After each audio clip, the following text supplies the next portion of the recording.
They found a German Shepherd tied up in a dark tunnel, but when the rescuer looked closer, he fell to his knees and cried. The morning air felt unusually crisp as Mark Davis drove along the winding country road that carved through the hills of Riverdale County. At 42, with salt and pepper hair that had once been entirely dark, Mark had spent the last 15 years working for the county's animal control department. He'd seen it all, or at least he thought he had. The early October sky stretched endlessly above, painted in brilliant shades of blue that contrasted with the fiery colors of autumn leaves. His radio crackled to life, interrupting the peaceful moment. "Mark, you there? Over." The familiar voice of Diane, the dispatch operator, sounded unusually tense. "Yeah, I'm here. What's up?" Mark responded, his hand instinctively tightening on the steering wheel. Calls this early usually meant trouble. "Got a strange report from a hiker near Blackwater Bridge. Says they spotted what looks like a dog tied up in the old railway tunnel. Apparently it's in bad shape. Can you check it out?" Mark frowned, a knot forming in his stomach. After years on the job, cases of animal abandonment still affected him deeply. "On my way. ETA 15 minutes. Blackwater Bridge was an old landmark, named for the dark waters that flowed beneath it. The abandoned railway tunnel nearby had been out of use for decades, becoming little more than a historic footnote and occasional teen hangout. It was isolated, difficult to access without proper gear, making it the perfect place for someone to abandon an animal they didn't want found quickly. As Mark's truck rumbled down the increasingly rough road, his mind raced through the possibilities. Most likely some irresponsible owner had tired of their pet and chosen the cruelest option to dispose of it. He'd seen it too many times before, the casual cruelty people could inflict on animals they once claimed to love. Each case hardened a small part of his heart, while simultaneously reinforcing his dedication to the job. The truck jostled violently as he turned onto the unmarked dirt path that led to the old tunnel entrance. After about half a mile, the vegetation became too thick to continue. Mark grabbed his emergency kit, flashlight, and a bottle of water before stepping out into the cool morning air. The silence here was profound, broken only by the occasional bird call and the crunch of leaves beneath his boots. The hike to the tunnel took nearly 10 minutes, the path overgrown and treacherous in spots. Finally, the dark, gaping entrance came into view. A perfect semicircle cut into the hillside, its stone facade covered with decades of moss and vines. The entrance stood like a mouth to another world, dark and foreboding. "Hello?" Mark called out, his voice echoing slightly in the stone chamber. "Animal control." No human response came, but as he stepped into the tunnel's entrance, his flashlight beam cutting through the darkness, he heard it, a faint whimpering sound that made his heart sink. Experience told him that sound came from an animal in distress. The tunnel stretched ahead for about 100 yards, the other end visible as a small circle of light. Mark moved carefully, sweeping his flashlight along the ground. The air was damp and cool, with the musty smell of stagnant water and decay. About 30 yards in, his light caught something that made him stop in his tracks. A large German Shepherd was huddled against the wall, tied to an old metal pipe with a frayed rope. The dog's coat, which should have been rich tan and black, was matted with dirt and what looked disturbingly like dried blood. The animal's ribs were clearly visible, and its once powerful frame had withered with what appeared to be weeks of neglect. "Hey there, buddy," Mark said softly, approaching with slow, deliberate movements. The dog's head lifted slightly, amber eyes reflecting the flashlight beam with a dull glow that broke Mark's heart. Despite its condition, something in those eyes held intelligence, awareness, and fear. The German Shepherd made no aggressive moves as Mark approached, but its body tensed. This wasn't the reaction of a feral animal. This was a trained dog, likely once someone's beloved pet, now abandoned to die slowly in the darkness. "It's okay," Mark continued in the same gentle tone, kneeling a few feet away to appear less threatening. "I'm not going to hurt you. I'm here to help." He reached slowly into his pack, removing a small piece of jerky he kept for situations like this. The dog's nostrils flared slightly at the scent, but it made no move toward the food when Mark placed it on the ground between them. Years of experience told Mark this wasn't just fear. The dog was protecting something. Mark shifted his position slightly, angling his flashlight past the dog. That's when he saw it. A small cardboard box, partially hidden in the shadows behind the German Shepherd.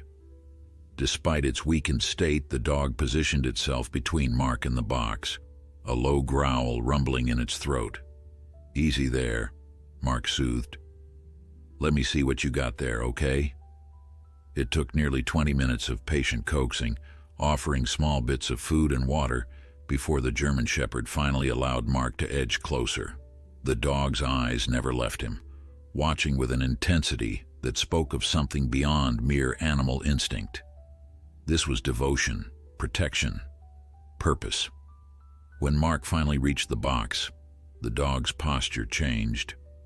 Instead of guarding it from him, the shepherd seemed almost eager for Mark to look inside, its tail giving a feeble wag. Mark's hands trembled slightly as he opened the cardboard flaps.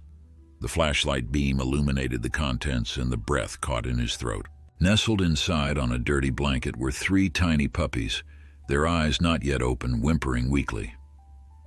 "Oh my God," Mark whispered, his voice cracking. The puppies couldn't have been more than a week old. They were clearly mixed breed, not pure German Shepherd, with distinctive markings that suggested their father might have been a different breed entirely. But what struck Mark most was their condition. Unlike their protector, the puppies appeared relatively clean and less malnourished, as if the adult dog had somehow been caring for them, despite its own deteriorating state. The realization hit Mark like a physical blow. This dog, likely the mother or perhaps even just a guardian, had been sacrificing itself to keep these puppies alive. While slowly starving, tied up in this dark, damp tunnel, the shepherd had devoted whatever energy it had left to keeping these little ones alive. Mark felt the sting of tears in his eyes, something that rarely happened anymore after years on the job. He'd become accustomed to compartmentalizing his emotions, to building walls between himself and the suffering he witnessed daily. But this pure demonstration of selfless devotion broke through those defenses. "You've been protecting them this whole time, haven't you?" he said, his voice thick with emotion. The German Shepherd's tail wagged again, more strongly this time, as if relieved that someone finally understood. With gentle movements, Mark examined each puppy. Remarkably, despite their dire circumstances, they seemed to be hanging on, though clearly in need of immediate veterinary care. The mother or guardian, however, was in far worse shape. The rope around its neck had chafed the skin raw, and up close, Mark could see numerous wounds on its body. Some appeared to be from fighting, perhaps defending the puppies from predators that might have wandered into the tunnel. Mark reached for his radio. "Diane, I need Dr. Winters to meet me at the clinic ASAP. I've got a severely malnourished German Shepherd and 3 newborn puppies. The adult is in critical condition." "Copy that. Everything okay, Mark? You sound different." Mark swallowed hard, looking at the shepherd who hadn't taken its eyes off the puppies. "Yeah, I'm fine. Just tell Sarah to have the emergency treatment room ready. I'll be there in 30. Carefully, Mark lifted the box with the puppies, which caused the German Shepherd to struggle to its feet despite its weakened state. "It's okay," he reassured the dog. "You're coming too. I'm not separating you." With gentle hands, Mark cut the rope binding the dog to the pipe, leaving a short length as a makeshift leash. The shepherd didn't attempt to run or fight. Instead, it stayed close to the box of puppies, watchful and protective even in its depleted condition. The journey back to his truck was slow and painstaking. The German Shepherd could barely walk, frequently stumbling on the uneven terrain, but it stubbornly refused to be separated from the puppies. Mark found himself blinking back tears more than once, moved by the animal's unflagging devotion. As they finally reached his vehicle, the morning sun had risen fully above the trees, casting warm light through the branches. Mark carefully placed the box of puppies on the passenger seat, then helped the exhausted shepherd into the back area of his truck, which was outfitted with secure, comfortable compartments for transporting animals. As he closed the compartment door, making sure the dog could still see the puppies, a surge of anger washed over him. Who could have done this? Who could have tied up this noble animal and left it to die slowly in darkness? And the puppies? Were they an unwanted litter, abandoned by someone too irresponsible to spay their pet or care for the consequences? Mark slid into the driver's seat, his hands still shaking slightly as he started the engine.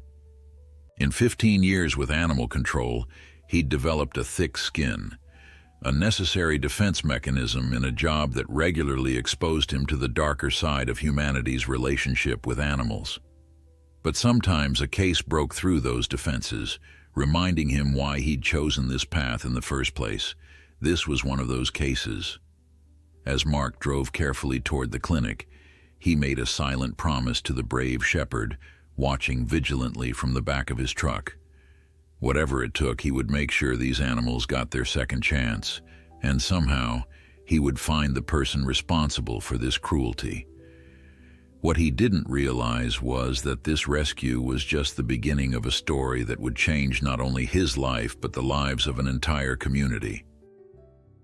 The German Shepherd's secret, those 3 tiny puppies, would soon reveal an even deeper mystery, one that would uncover long-buried secrets in the small town of Riverdale. The small animal clinic on the outskirts of Riverdale wasn't much to look at, a single-story brick building with a faded sign and a gravel parking lot. But what it lacked in appearance, it made up for in the quality of care provided by Dr. Sarah Winters, a veterinarian whose reputation for working miracles was known throughout the county. Mark parked as close to the entrance as possible, relieved to see Sarah already waiting by the door, her usually tidy brown hair pulled back in a hasty ponytail. The lines of concern on her face deepened when she spotted Mark carefully lifting the box of puppies from the passenger seat. "Diane said it was bad," she commented, peering into the box, "but she didn't mention puppies." "They were hidden," Mark explained, nodding toward the back of his truck. "The mother, or at least I think it's the mother, was protecting them. She's in rough shape, Sarah." Together they opened the compartment. The German Shepherd had not moved from where Mark had placed her but remained alert, her eyes following the box of puppies with unwavering focus. Sarah's sharp intake of breath told Mark everything he needed to know about the dog's condition. "My God, Mark, how long do you think she was out there?" "Hard to say, weeks maybe. The rope marks around her neck are infected, and she's severely dehydrated and malnourished. But look at the puppies. They're thin, but nowhere near as bad as they should be given the circumstances." Sarah nodded, her experienced eyes taking in every detail. "She's been sacrificing herself for them, maybe regurgitating whatever food she could find, giving them every ounce of nourishment while she wasted away." She shook her head in amazement. "I've seen maternal instinct before, but this..." With gentle coaxing, they managed to get the shepherd to walk into the clinic, though every step clearly caused her pain. The dog refused to be separated from the puppies, growing distressed whenever the box was out of sight. Understanding this bond, Sarah arranged a large treatment area where the puppies could remain within the mother's view while they worked. "Her condition is critical," Sarah said after a thorough examination, her voice low as if not wanting the dog to overhear the gravity of her situation. "Severe malnutrition, dehydration, infected wounds, possible internal parasites. She's also running a fever, which could indicate a more serious infection. Honestly, Mark, it's a miracle she's still alive." Mark watched as the veterinary technicians gently cleaned the shepherd's matted fur, revealing more wounds than were initially visible. "What about the puppies?" he asked. "They're about 2 weeks old, I'd guess. Malnourished but stable. Mixed breed, definitely. There's some German Shepherd, but something else too. Maybe Border Collie or Heeler, judging by the markings." Sarah paused, glancing at the mother dog who hadn't taken her eyes off them. "The real question is, how did they all end up in that tunnel?" "Someone tied her up and left her to die," Mark said, unable to keep the anger from his voice. "The rope was secured to an old pipe. This wasn't a case of a dog getting tangled accidentally. This was deliberate." Sarah's expression hardened. She'd worked with Mark long enough to know that cases of intentional cruelty affected him deeply. "Did you find anything else? Any clue about who might have done this?" Mark shook his head. "Nothing obvious, but I'll go back and check more thoroughly once I know they're stable. The puppies were in a standard cardboard box. No markings I could see. The blanket was just an old blue thing, pretty dirty. The rope looked like something you'd buy at any hardware store." "Well, she's microchipped," Sarah said, holding up a scanner. "That's something, at least." "Really?" Mark felt a surge of hope. Most abandoned animals they found weren't chipped, making it nearly impossible to trace their origins or hold anyone accountable. "Yes, but it's not registered in any database I can access. It's an older model chip. Might be from before the standardized systems we use now." Sarah frowned.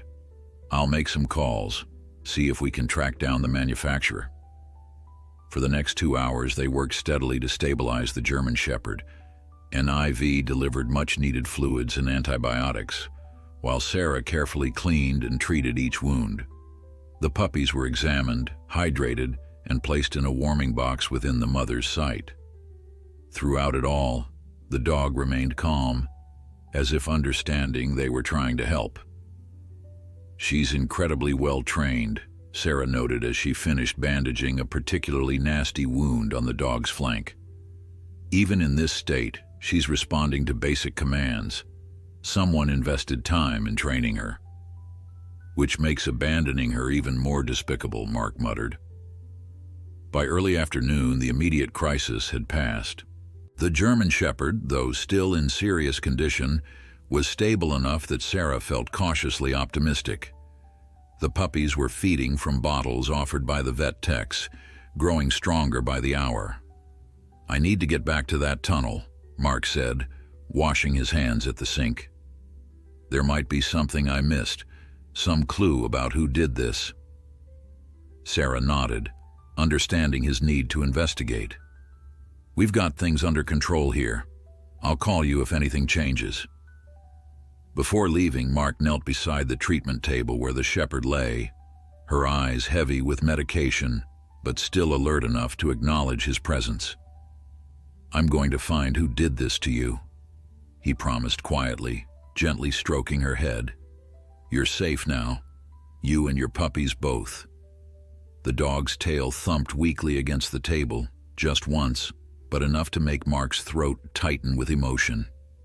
The drive back to Blackwater Bridge was filled with questions that had no answers.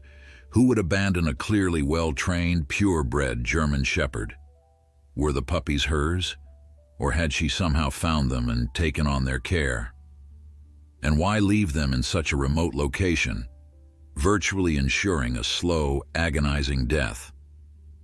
The tunnel was just as imposing in the afternoon light as it had been in the morning. Mark parked in the same spot and hiked back, this time carrying more substantial investigation equipment. The interior of the tunnel was cool and damp, the only sound being the occasional drip of water from the ceiling and the distant call of birds outside. Mark returned to the spot where he'd found the shepherd. The frayed end of rope still hung from the pipe, and dark stains on the ground confirmed what he already knew. The dog had been there for some time. He took photos, collected the rope for evidence, and began a methodical search of the surrounding area. After nearly an hour of careful examination, he'd found little of use. A few cigarette butts that could have been left by teenagers months ago, some empty beer cans, the usual detritus of a spot occasionally visited by locals. Nothing that created a clear picture of who had abandoned the shepherd and her puppies. It was when Mark was about to give up that he noticed something partially buried in the soft dirt near where the box had been. Kneeling down, he carefully brushed away the soil to reveal a small metal tag, tarnished and bent. He cleaned it with his thumb, squinting to make out the engraving. "Property of K9 unit," he read aloud, his voice echoing in the empty tunnel. Below that was what appeared to be a serial number in the letters RPD. Mark stared at the tag, a chill running down his spine that had nothing to do with the tunnel's damp air. RPD, Riverdale Police Department. This wasn't just any German shepherd. She was a police dog, or had been at some point. But the Riverdale PD hadn't had a K9 unit in years, not since budget cuts had forced the small department to eliminate the program. Mark had vague recollections of the controversy from nearly 5 years ago, though he hadn't paid much attention at the time. He pocketed the tag, his mind racing with new questions. If this dog had been part of Riverdale's defunct K9 unit, what had happened to her in the intervening years?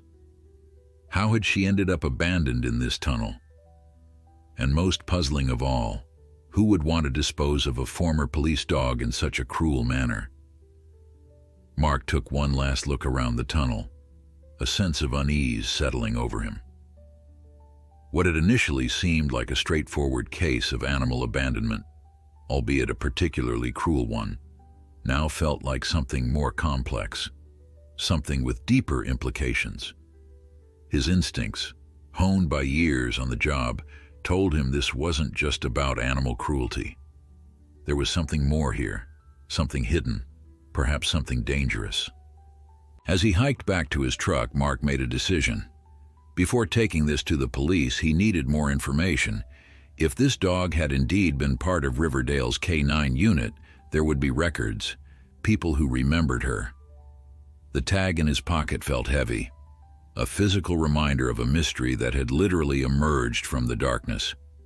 What Mark didn't know as he drove away from Blackwater Bridge was that his discovery would soon unravel a web of secrets in Riverdale. Secrets that powerful people had worked very hard to keep buried, much like they had tried to bury the German Shepherd and her mysteriously mixed-breed puppies. The Riverdale County Library was housed in a Victorian building that had once been the town founder's home. Its high ceilings and wooden shelves created an atmosphere that always made Mark feel like he was stepping back in time. Today, however, he wasn't here for the ambiance. He was following a trail that had begun with a tarnished metal tag. "Mark Davis, haven't seen you in here for ages." Eleanor Walsh, the head librarian, greeted him with a smile that creased her face into familiar lines. At 72, she was a local institution, having managed the library for over 40 years. "Hey, Eleanor, I'm hoping you can help me with some research." Mark leaned against the circulation desk, keeping his voice low. "I need information about the Riverdale PD's old K9 unit." Eleanor's smile faded slightly. "Now that's a subject I haven't heard mentioned in quite a while, 5 years at least." She studied Mark's face. "This about that German Shepherd you rescued this morning? News travels fast in small towns," she added, seeing his surprise. "Yeah, it is. Found something that suggests she might have been a police dog." Eleanor nodded thoughtfully, then motioned for him to follow her to a computer terminal. "The department's old records aren't digitized, but the local newspaper is. Let's see what we can find in the Riverdale Gazette archives." For the next hour, Mark and Eleanor combed through digital archives, searching for any information about the police department's former K9 unit. The results painted a clear picture. 5 years ago, budget cuts had forced the department to eliminate several programs, including the K9 unit that had consisted of 3 dogs and their handlers. "Here," Eleanor said, pointing to an article from May 2018.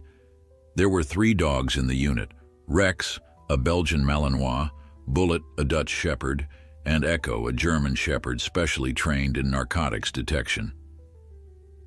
Mark leaned closer, studying the grainy newspaper photos showing 3 officers with their respective dogs.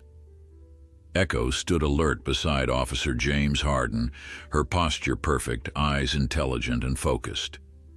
Even through the poor quality of the old newspaper image, Mark recognized the distinctive markings on her face, the same markings he'd seen on the malnourished dog at the clinic. "That's her," he said, tapping the screen. "That's Echo." "Says here Officer Harden had been Echo's handler for 3 years," Eleanor read. When the unit was disbanded, the officers were given the option to purchase their K-9 partners rather than having them reassigned. Does it say what happened to Echo? Mark scanned the article, then clicked through to related stories in the following weeks. Nothing specific about Echo, but there's mention that all 3 officers elected to keep their partners. He frowned. So Officer Harden should have taken Echo home as a pet when the unit disbanded. "James Harden," Eleanor said thoughtfully. "Never knew him well, but I remember there was some talk about him leaving the force not long after the K-9 unit was shut down. Some kind of controversy, though I can't recall the details." Mark searched for articles about Officer Harden, finding scattered mentions but nothing substantial until a small piece from December 2018. Officer James Harden resigns from Riverdale PD, cites personal reasons. 7 months after the K-9 unit was disbanded, Mark noted. "Any idea what happened to him after that?" Eleanor shook her head. "Can't say for sure. Riverdale has a way of letting people disappear from conversation once they're gone." She paused, looking troubled. "But if Harden kept Echo when he left the force, and that's the same dog you found, then something happened between then and now that led to her being abandoned in that tunnel." Mark finished, his expression grim. "I need to find Harden." Further searching revealed nothing more about James Harden's whereabouts after his resignation. It was as if he'd vanished from Riverdale without leaving a trace. No social media presence, no local connections mentioned in the papers, nothing. "There's one more place we could check," Eleanor suggested, logging out of the computer. "The county property records. If Harden owned property in Riverdale, there would be records of the sale when he left."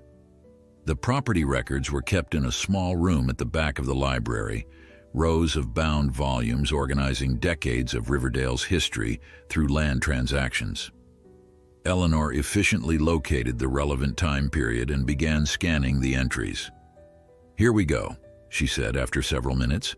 "James Harden sold a property at 1142 Pine Street in January 2019, about a month after his resignation." "Who bought it?" Eleanor frowned, adjusting her reading glasses. "Interestingly, it was purchased by Westridge Development Corporation. That's Howard Jenkins' company. They bought up quite a bit of property around that time." Mark knew the name well. Howard Jenkins was Riverdale's most prominent real estate developer and businessman. His influence extended throughout the county, from commercial developments to local politics. "Any idea where Harden went after the sale?" Eleanor shook her head. "The forwarding address listed is a P.O. box in Millfield, the next county over. That's about 40 miles east of here." It wasn't much, but it was a start. Mark thanked Eleanor for her help and headed back to his truck, his mind working through the puzzle pieces. A trained police dog, abandoned years after her unit was disbanded. Her former handler, resigned under unclear circumstances, disappearing from Riverdale shortly afterward, and somehow connected to it all. 3 mixed-breed puppies that the dog had been protecting with her life. Mark's next stop was the animal clinic to check on Echo. Now that he knew her name, he couldn't think of her as just the German Shepherd anymore. The afternoon sun was starting to lower in the sky as he pulled into the parking lot, casting long shadows across the gravel. Inside, he found Sarah reviewing charts at the front desk. She looked up at his entrance, her expression a mixture of relief and lingering concern. "How are they doing?" Mark asked. "The puppies are thriving," Sarah reported. They're taking formula well and showing good energy. Echo is... She hesitated, choosing her words carefully. She's hanging in there. The antibiotics seem to be working and she's accepting small amounts of food, but she's still very weak. We nearly lost her once while you were gone. Her heart rate dropped suddenly, but she rallied. She's a fighter, Mark said. Can I see her? Sarah led him to the treatment area, where Echo lay on a padded bed, IV lines still delivering fluids and medication. The puppies were in a warming box nearby, positioned so she could see them. Echo's eyes were closed when they entered, but they fluttered open at the sound of footsteps. Despite her weakened state, her gaze was alert, recognizing Mark immediately. "Hey, Echo," he said softly, kneeling beside her. "That's your name, isn't it?" Echo. At the sound of her name, the dog's tail moved weakly against the bed. Mark felt a surge of emotion, confirmation that this was indeed the police dog from the newspaper photo. "You found something," Sarah observed, watching the interaction closely. Mark nodded, showing her the metal tag he'd discovered in the tunnel. She was part of Riverdale's K-9 unit before it was disbanded 5 years ago. Her handler was an officer named James Harden who resigned from the force 7 months later. Sarah absorbed this information, her brow furrowing. So she's not just any abandoned dog, she's a former police dog with specialized training. She looked down at Echo, who had kept her eyes on Mark. "What happened to you, girl? And where is the officer who was supposed to take care of you?"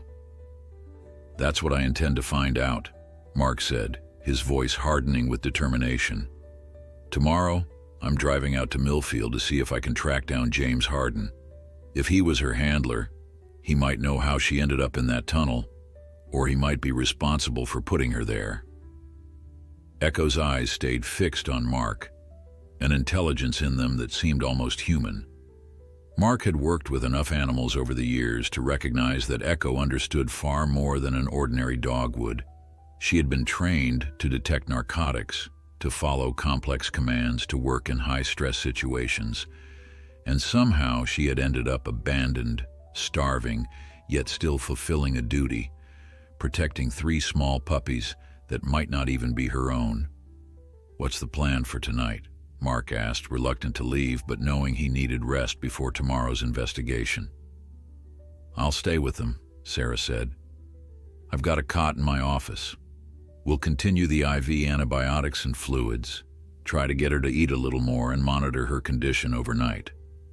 Mark nodded gratefully. "Call me if anything changes. Anything at all." Before leaving, he sat with Echo a few minutes longer, gently stroking her head and speaking to her in low, reassuring tones. "I'm going to find out what happened to you," he promised. "And whoever did this isn't going to get away with it." As he drove home to his small cabin on the outskirts of town, Mark couldn't shake the feeling that he was missing something important. The timeline troubled him. 5 years between Echo's service with the police and her abandonment in the tunnel. What had happened during those years? Where had she been? And perhaps most puzzling of all, where had the puppies come from? And why would someone want to dispose of them along with Echo? The answers, Mark suspected, lay with James Harden, a man who had vanished from Riverdale under circumstances that were starting to seem increasingly suspicious.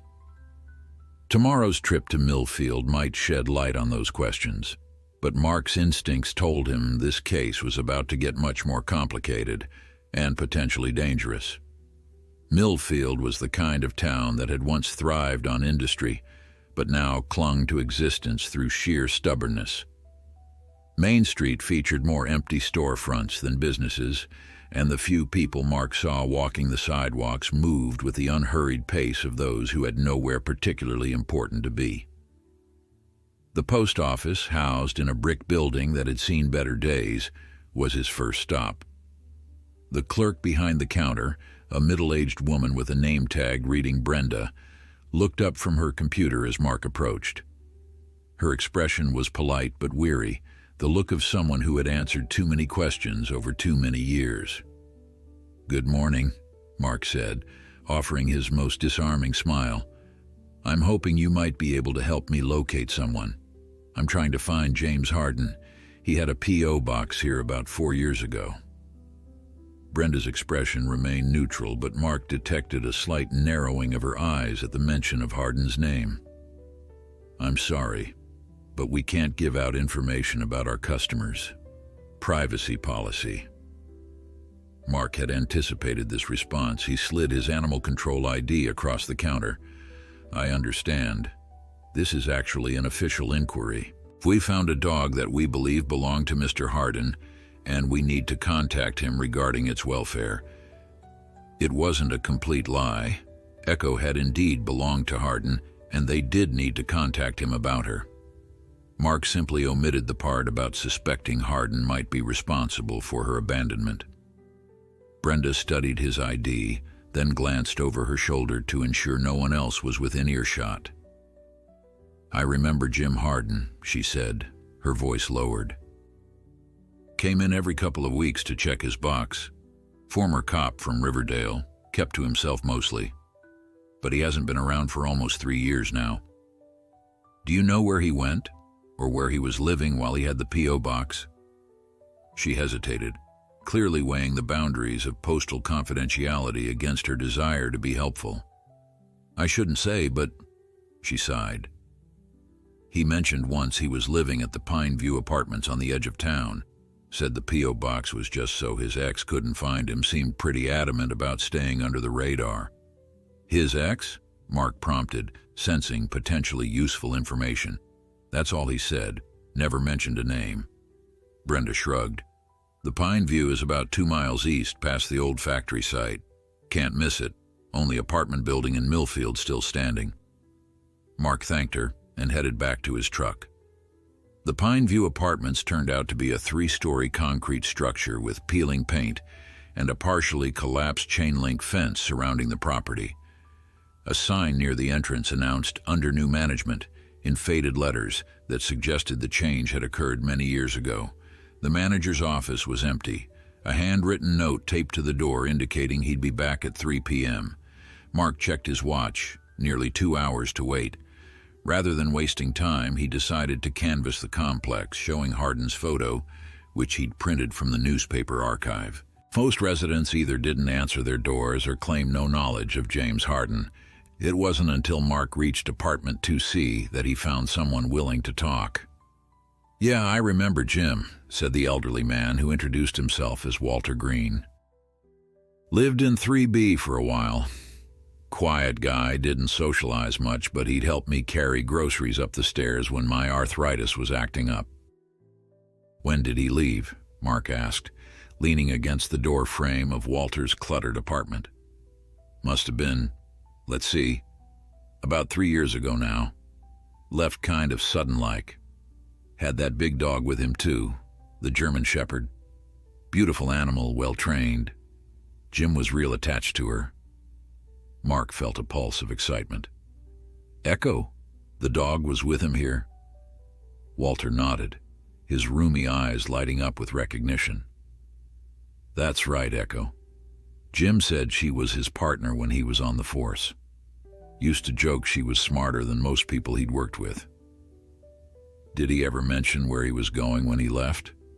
The old man's face clouded. "That's the strange thing. He didn't tell nobody he was leaving. Just disappeared one day. His truck was gone, and when the manager finally opened his apartment a week later, it was cleaned out. No forwarding address, nothing." "Was there anything unusual before he disappeared? Did he seem worried or scared?" Walter considered this, rubbing his stubbled chin. "Now that you mention it, he was acting kind of jumpy those last few weeks, looking over his shoulder a lot. I asked him about it once, and he just said he'd seen something he shouldn't have. Figured it was cop stuff, you know. Didn't press him on it." "And Echo? Was she acting normal?" "Far as I could tell. Jim had started taking her out real late at night, though. Said it was cooler then, better for walking. But it seemed odd since he used to take her out during the day before that." Mark thanked Walter for his time, leaving his card with instructions to call if he remembered anything else. Back in his truck, he sat for a moment, processing the new information. James Hardin had indeed kept Echo after leaving the police force. They'd lived in Millfield for at least a year before Hardin suddenly disappeared, apparently worried about something he'd seen. But what had happened after that? And how had Echo ended up abandoned in that tunnel years later, protecting puppies that couldn't possibly have been hers if she'd been living with Hardin all this time? With time to kill before the manager returned, Mark drove to a small diner he'd spotted on Main Street. The place was nearly empty, with only an elderly couple occupying a booth near the window and a man in work clothes nursing a coffee at the counter. Mark slid onto a stool and ordered coffee from a waitress whose name tag identified her as Maggie. "Passing through?" she asked, filling his cup from a carafe that had probably been sitting on the burner too long. "Sort of. I'm actually trying to track down someone who used to live here. James Hardin, former police officer from Riverdale." Maggie stiffened almost imperceptibly, her easy smile faltering for just a moment before she recovered. "Jim Hardin. Sure, I remember him. Used to come in for breakfast a couple times a week. Always ordered the same thing: Western omelet, crispy hash browns, wheat toast." "Sounds like he was a regular. When's the last time you saw him?" She busied herself wiping down the counter, avoiding Mark's eyes. "Must be 3 years ago now. Just stopped coming in." "Just like that? No goodbye, no explanation?" Maggie glanced around the empty diner, then leaned closer. "Look, I probably shouldn't say anything, but..." She lowered her voice. "The last time Jim was in here, he wasn't alone.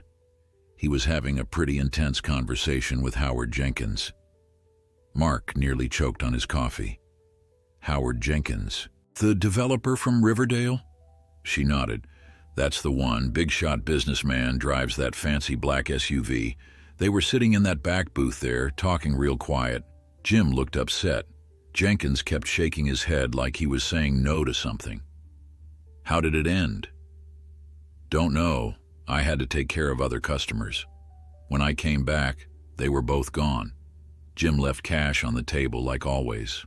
Never saw him again after that." Mark's mind raced. Howard Jenkins, the same man whose development company had purchased Hardin's house in Riverdale. What was the connection? And why would a wealthy developer be meeting with a former police officer in a nearly empty diner in Millfield? Thanking Maggie, Mark paid for his coffee and left a generous tip. By the time he returned to the Pine View apartments, the manager had returned. A balding man named Ray Simmons, who seemed perpetually annoyed by the demands of his job. "Hardin?" he repeated, rifling through a disorganized file cabinet. "Yeah, he lived in 3B for about a year and a half. Paid his rent on time, kept to himself. One day he just up and vanished." "Did he leave anything behind? Personal effects, papers, anything that might indicate where he went?" Ray shook his head. "Place was spotless when I checked it out, like no one had ever lived there. Even did his own patchwork on the walls. Most tenants don't bother." "Anyone come looking for him after he left?" Ray paused, his hand stilling on the drawer he'd been about to close. "Actually, yeah. About a week after he disappeared, some guy in a suit came asking questions. Didn't leave a name, but he had a fancy car, black SUV with tinted windows. Said he was a friend of Hardin's, but he didn't seem too friendly, if you know what I mean." A black SUV, Howard Jenkins. The pieces were starting to align, but the picture they formed made little sense to Mark. What could possibly connect a real estate developer to a former K-9 officer who had apparently gone into hiding? "One more thing," Mark said. "Hardin had a dog, a German Shepherd named Echo. Did the dog disappear with him?" Ray frowned. "Far as I know, yeah. Never saw one without the other. That dog was his shadow." As Mark drove back toward Riverdale, the afternoon sun hanging low in the western sky, he felt the unease that had been building all day crystallize into something more concrete. James Hardin had disappeared under mysterious circumstances 3 years ago, apparently after a confrontation with Howard Jenkins. Echo had disappeared with him. Yet somehow, the dog had ended up abandoned in a tunnel near Riverdale, protecting puppies that couldn't be more than 2 weeks old. The timeline didn't add up unless Echo hadn't been with Hardin for the entire 3 years. But if not with him, then where? And why would someone want to dispose of her and the puppies in such a cruel manner?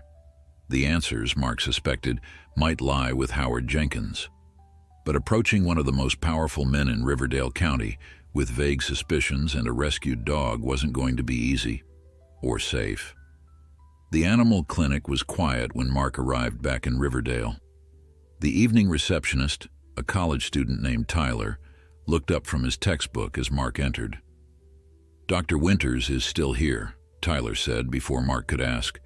"She's been with Echo most of the day. Said to send you back when you got in." Mark found Sarah in the treatment room, her hair pulled back in a messy bun, dark circles under her eyes suggesting she hadn't slept much the previous night. Echo lay on the treatment bed, looking marginally better than the day before. Her IV was still in place, but she was more alert, her head raising slightly as Mark entered the room.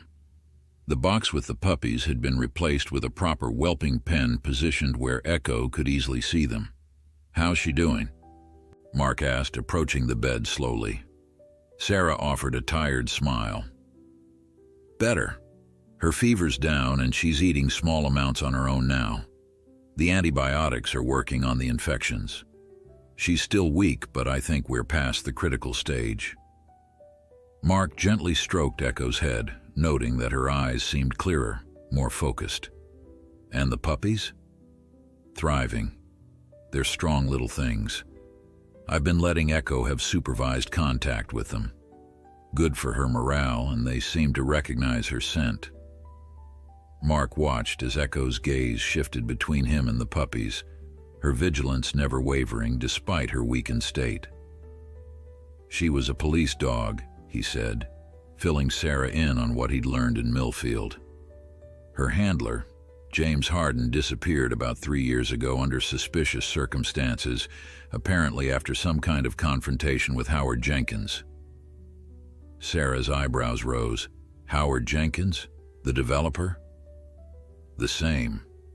Jenkins' company bought Hardin's house in Riverdale after he left town, and apparently Jenkins was the last person seen with Hardin before he vanished from Millfield."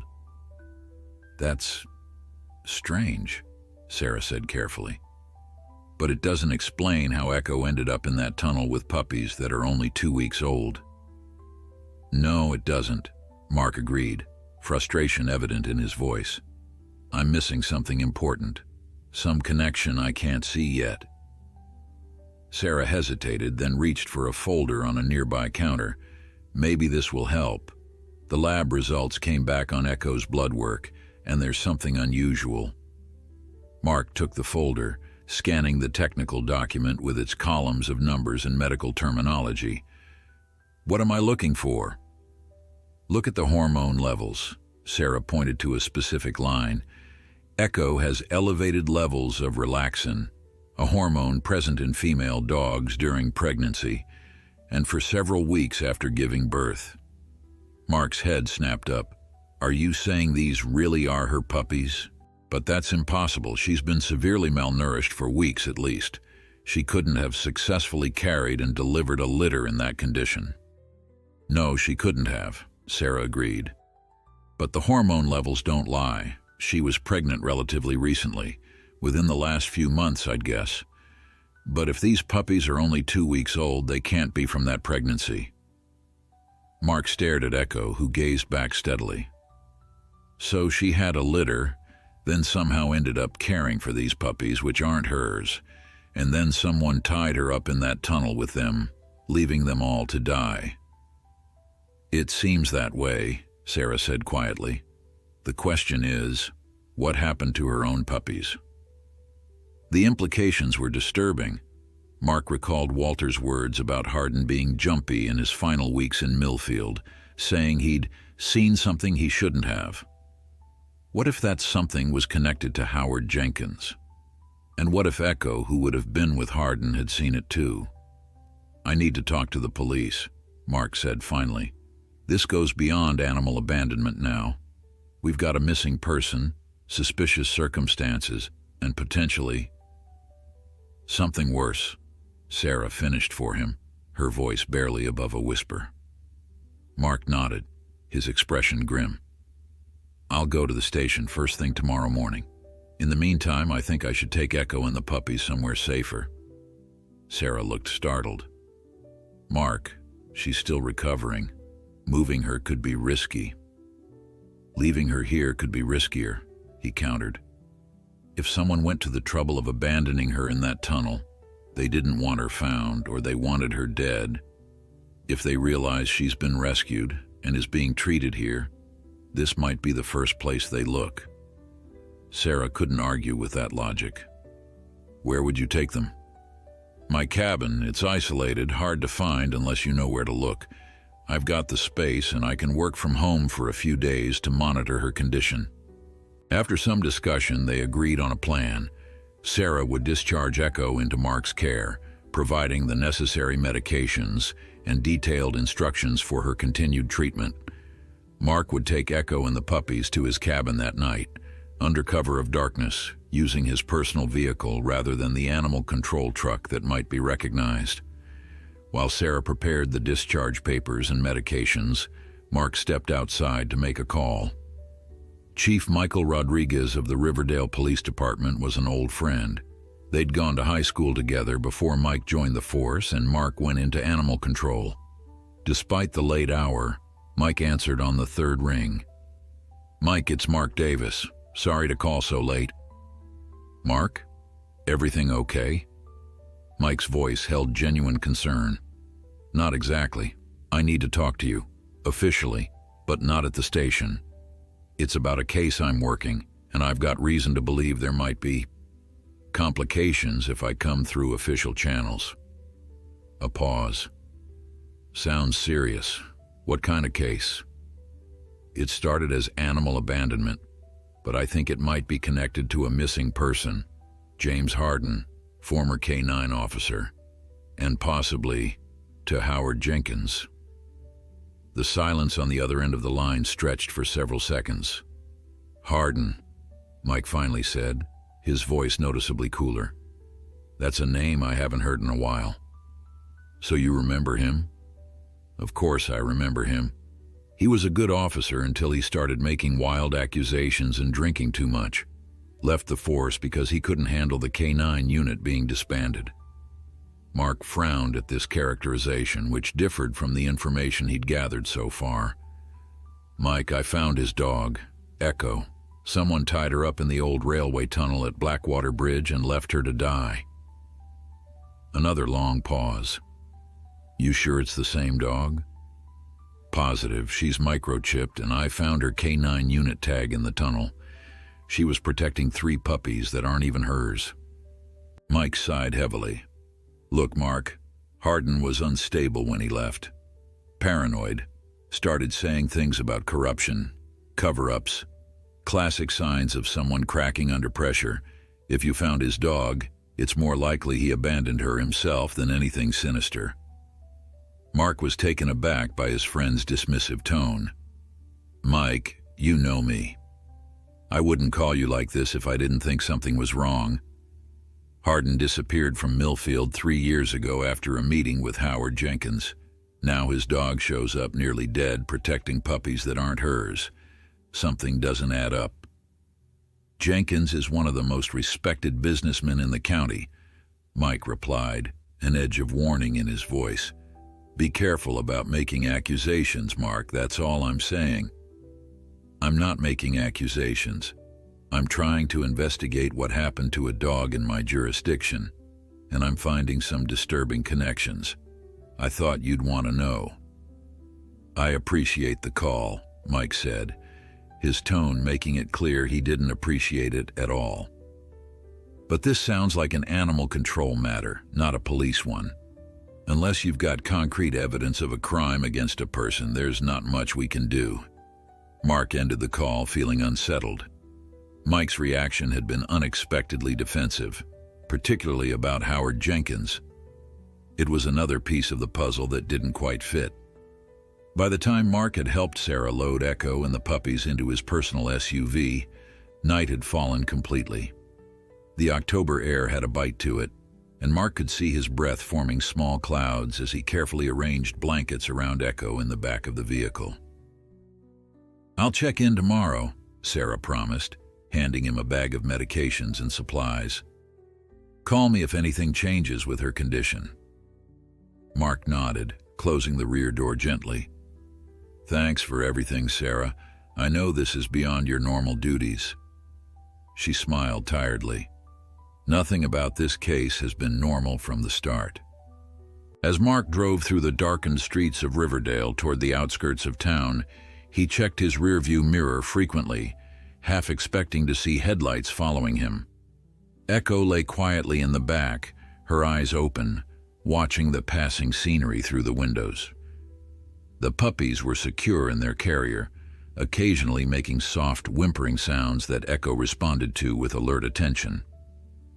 Mark's cabin, nestled in a clearing surrounded by dense woods, was about 15 miles outside town.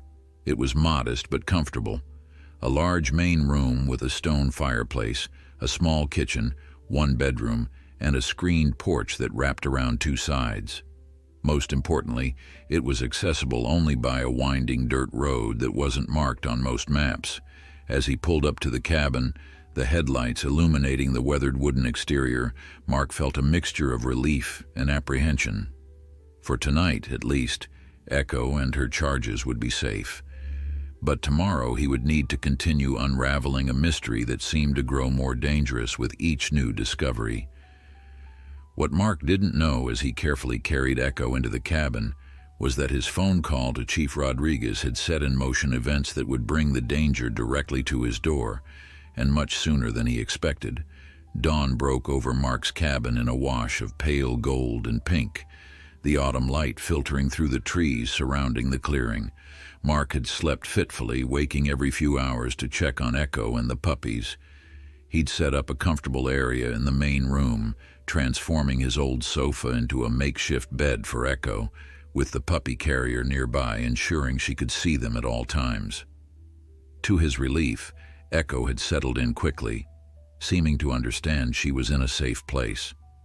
She'd eaten the small meal Sarah had prepared for her and taken her medications without resistance. The puppies, too, were thriving, growing stronger by the hour, their tiny bodies wriggling energetically when Mark fed them the special formula Sarah had provided. Mark stood at the kitchen counter, coffee in hand, watching Echo as she dozed. Even in sleep, her body was positioned to face the puppies, her innate protectiveness never fully relaxing. The morning quiet was broken only by the occasional chirp of birds outside and the soft sounds of puppies stirring in their bed. The sudden, sharp crack of a branch breaking somewhere in the woods surrounding the cabin shattered the peaceful moment. Echo's head snapped up, her ears forward, body instantly alert despite her weakened condition. A low growl rumbled in her throat. Mark set down his coffee and moved to the window, scanning the tree line. Nothing moved among the trunks and underbrush, but the birds had gone silent, a warning sign familiar to anyone who spent time in the woods. Something, or someone, was out there. "Easy, girl," he murmured to Echo, who had struggled to her feet, her attention fixed on the door. Mark retrieved the shotgun he kept mounted above the fireplace, a precaution against the occasional bear or coyote that wandered too close to the cabin, and checked that it was loaded. Minutes ticked by in tense silence. Echo remained rigid, her focus unwavering, a renewed strength seeming to flow through her body despite her recent ordeal. Mark moved silently to the door, positioning himself to the side of the window where he could see out without being easily spotted. The flash of movement came from the right side of the clearing, a figure darting between trees, moving with purpose toward the cabin. Mark raised the shotgun, his finger resting alongside the trigger guard, not on the trigger itself. The figure emerged into a patch of sunlight, and Mark felt a flood of relief as he recognized Sarah Winters carrying her medical bag. He lowered the gun and opened the door. "Sarah, you nearly gave me a heart attack." Sarah looked puzzled as she approached. "Sorry. Did I come too early? I texted you I was on my way." Mark checked his phone, finding the unread message. "Reception's spotty out here. I didn't get it." As Sarah entered the cabin, Echo relaxed visibly, recognizing the veterinarian who had cared for her. The dog eased back down onto her bed, though her eyes remained watchful. "How's our patient this morning?" Sarah asked, kneeling beside Echo and opening her medical bag. "Better, I think. She ate well last night and took all her medications. The puppies are doing great too." Sarah examined Echo thoroughly, checking her vital signs, the healing wounds, and her overall responsiveness. "Her recovery is remarkable," she observed, genuine wonder in her voice. "Most dogs in her condition wouldn't have survived the first night, let alone shown this kind of improvement." "She's got a reason to live," Mark said, nodding toward the puppies. "Speaking of which, any theories on why she's protecting puppies that aren't hers?" Sarah sat back on her heels, considering. "Well, she had her own litter relatively recently, according to her hormone levels. Maternal instinct can be powerful. Maybe she found these puppies abandoned and her nurturing drive kicked in." She paused. "But that doesn't explain how they all ended up in that tunnel." Mark had been pondering this same question through the restless night. "I think whoever left her there knew she wouldn't leave the puppies. It was a way to ensure she stayed put, that she'd die slowly in that tunnel." The cruelty of such calculations sent a chill through the room. Sarah administered Echo's morning medications, then checked each puppy carefully. "They're all doing wonderfully," she reported. "Another week or two, and they'll be opening their eyes." As she packed her medical supplies, Sarah's expression grew serious. "Mark, have you thought about what you're going to do next? You can't just hide out here forever with Echo and the puppies." "I know," he sighed, running a hand through his disheveled hair. "I called Mike Rodriguez last night.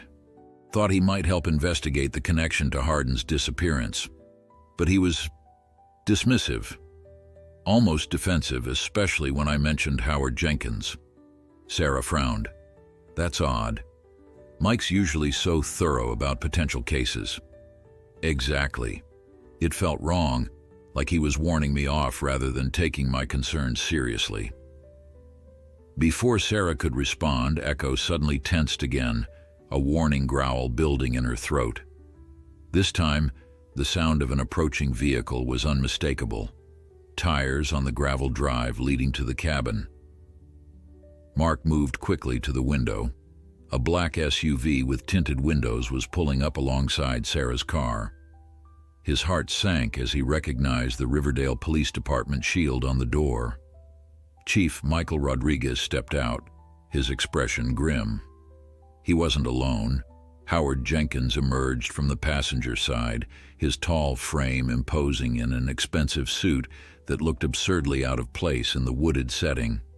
"Mike's here," Mark said quietly. "With Howard Jenkins." Sarah's eyes widened. "Why would he bring Jenkins here?" "I don't know, but I don't like it. Something's very wrong." Mark made a quick decision. "Take the puppies into the bedroom and stay there with them. Close the door." "What about Echo?" "She stays with me. If Jenkins is involved in what happened to her, I want to see her reaction to him." Sarah hesitated, then nodded, quickly gathering the carrier with the puppies and disappearing into the bedroom. Echo, despite her weakness, had positioned herself beside Mark, her body quivering with tension. A knock sounded on the door.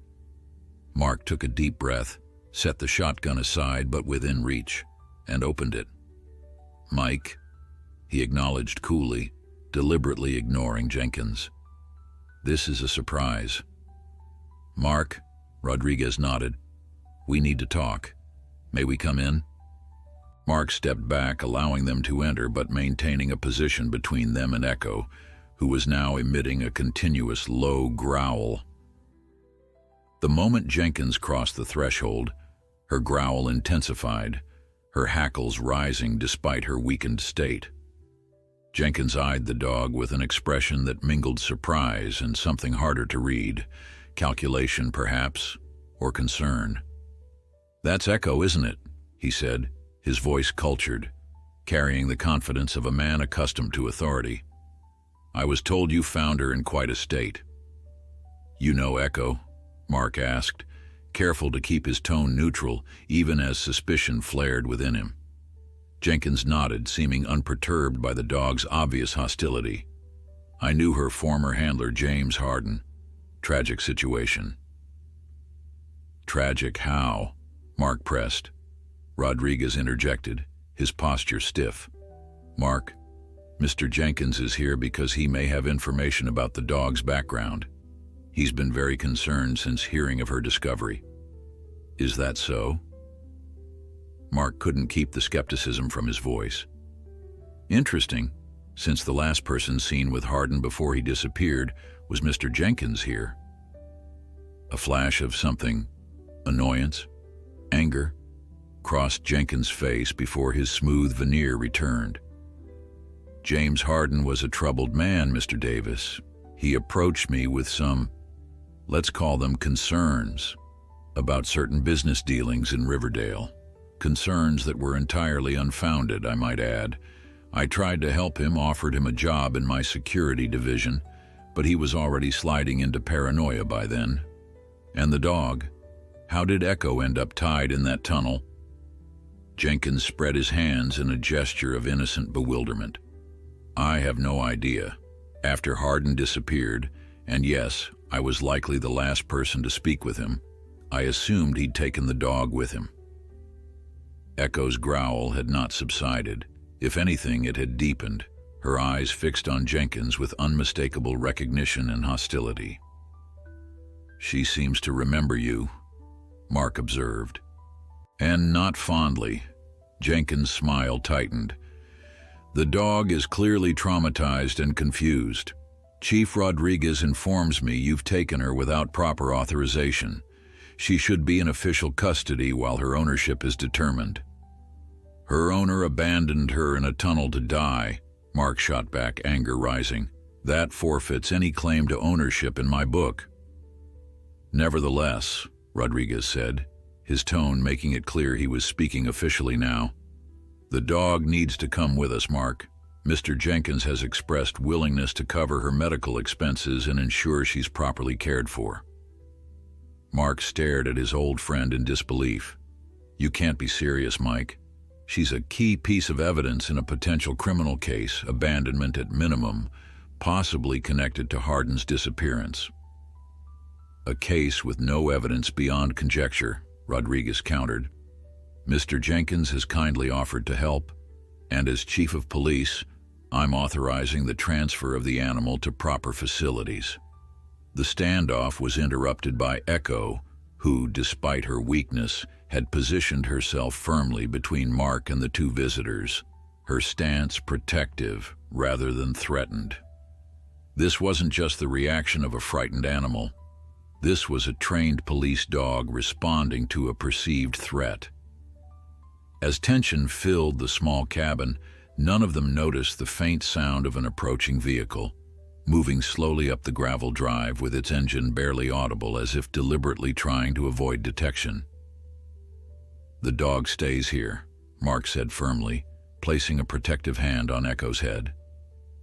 "She's under veterinary care, and moving her could jeopardize her recovery." Jenkins's expression hardened, the polished veneer of civility cracking slightly. "Mr. Davis, I understand your concern, but you're interfering in matters beyond your jurisdiction.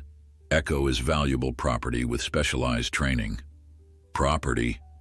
Mark echoed incredulously. "She's a living being who was left to die.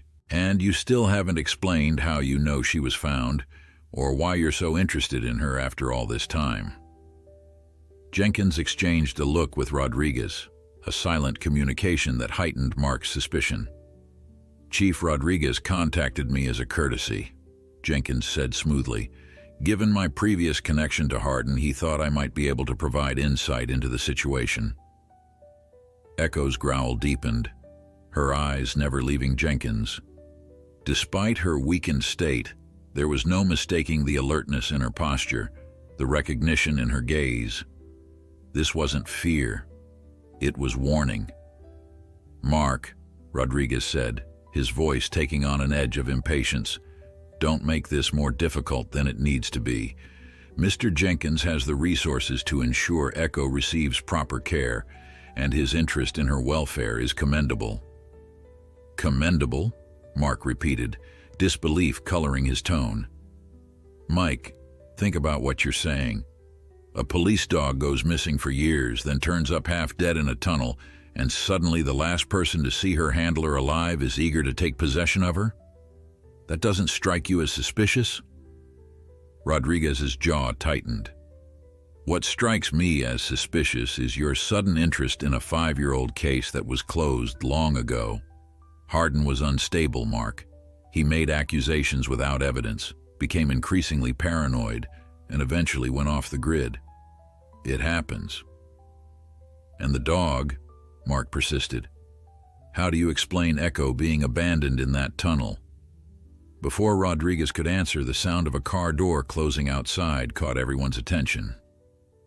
Echo's ears pricked forward, her posture shifting from aggressive to alert in a way that suggested recognition of something or someone familiar. Heavy footsteps approached the door, followed by a firm knock.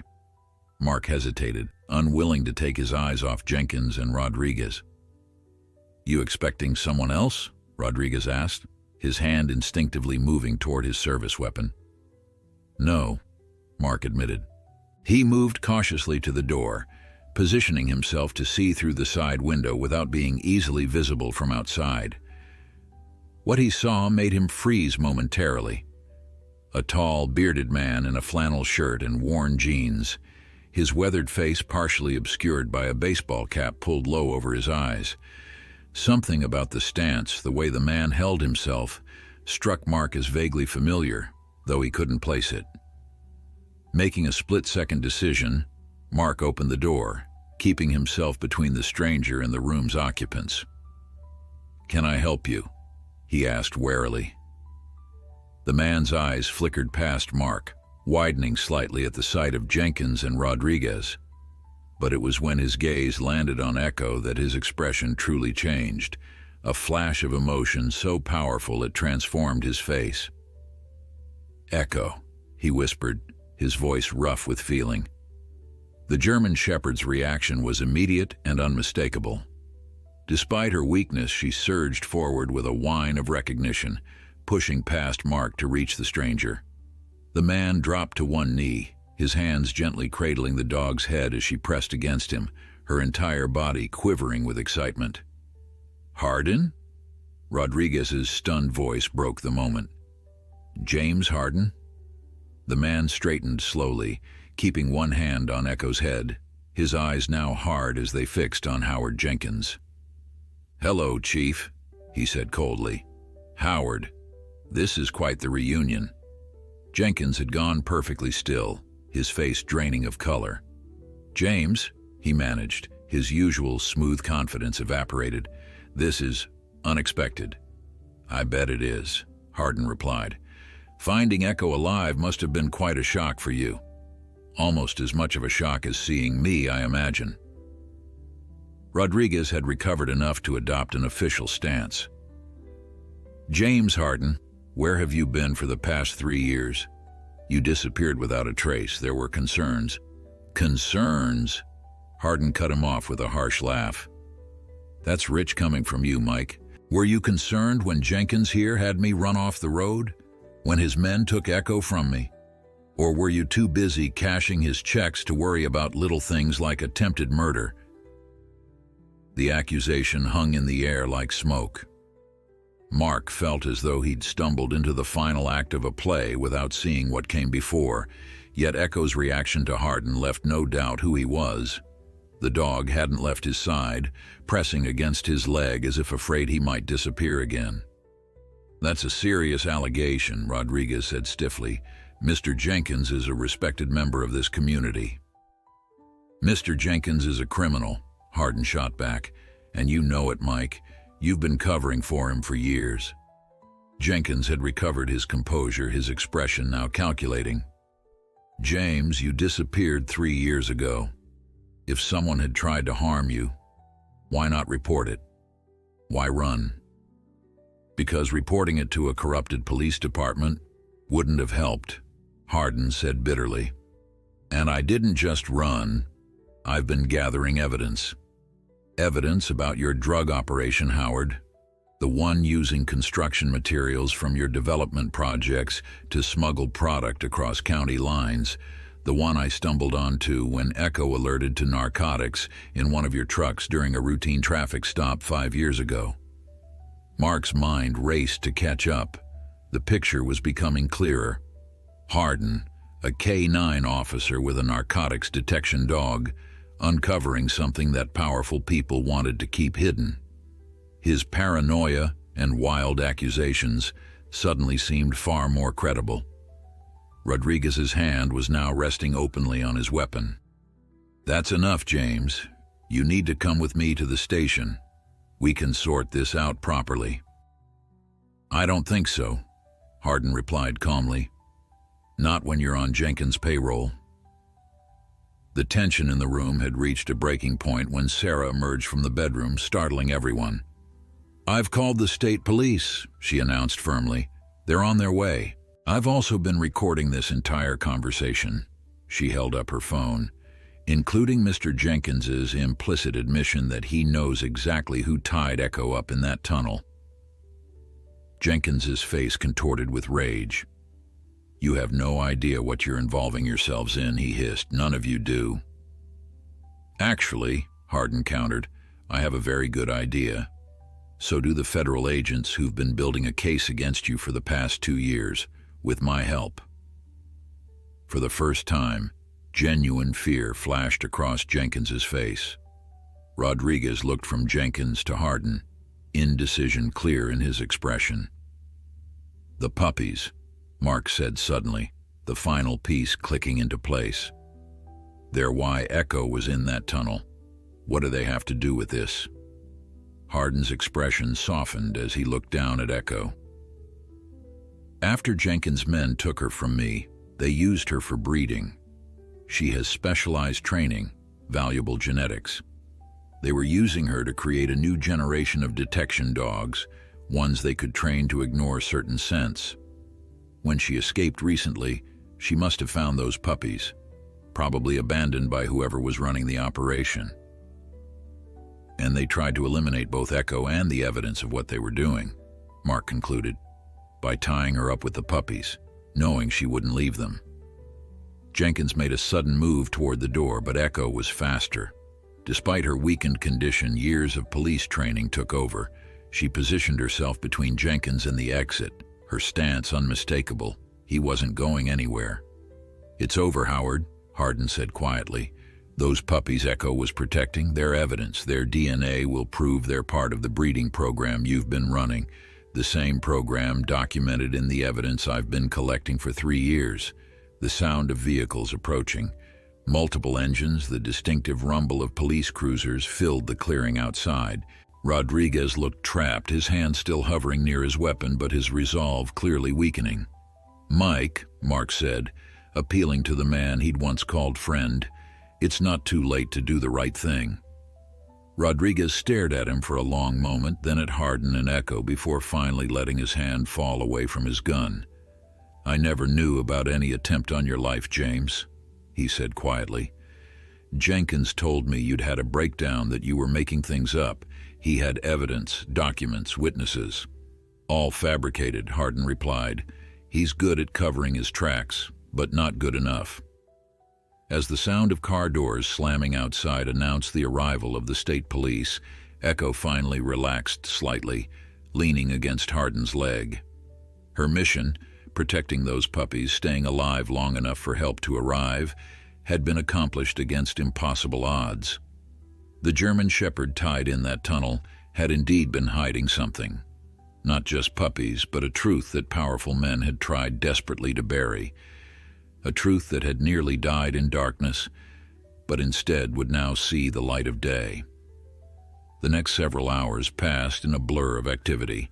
Mark's remote cabin, usually a haven of solitude, had transformed into the epicenter of what was quickly becoming the biggest criminal investigation in Riverdale County's history.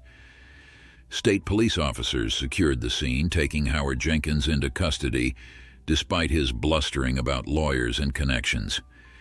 Chief Rodriguez wasn't arrested, but was escorted back to the station for extensive questioning, his face ashen as the full implications of his involvement began to sink in.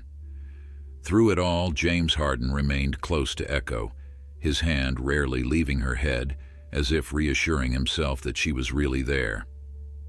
The German Shepherd, despite her weakened state, seemed transformed by her handler's presence, her eyes brighter, her posture more alert, a new energy flowing through her diminished frame. As the cabin gradually emptied of law enforcement personnel, leaving just a single state trooper posted outside, Mark finally had the chance to hear Hardin's full story. They gathered around Mark's kitchen table, Hardin, Mark, and Sarah. While Echo rested nearby, the puppies now returned to their carrier within her vigilant sight. "I never thought I'd see her again," Hardin began, his voice thick with emotion as he gazed at Echo. "When Jenkins' men ran me off the road that night and took her, it nearly destroyed me." "Why did they target you specifically?" Sarah asked, pouring coffee for everyone from Mark's dented percolator. Hardin took a deep breath. "It started 5 years ago, when the K9 unit was still active. Echo and I were on routine patrol when we pulled over one of Jenkins's construction trucks for a broken taillight. Nothing major, but Echo immediately alerted. She's trained for narcotics detection, and she was telling me there were drugs in that vehicle." He paused, taking a sip of coffee before continuing. The driver seemed genuinely confused. "We searched the truck and found nearly 20 kilos of cocaine hidden in a specially constructed compartment inside some hollow construction materials. The driver was just a regular employee, had no idea what he was transporting.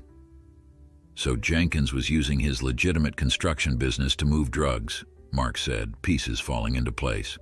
Hardin nodded. "Exactly. His development company gave him the perfect cover. Trucks moving between counties, across state lines sometimes, carrying materials that wouldn't raise suspicion. The hollow beams, specialized fixtures, all designed to conceal product."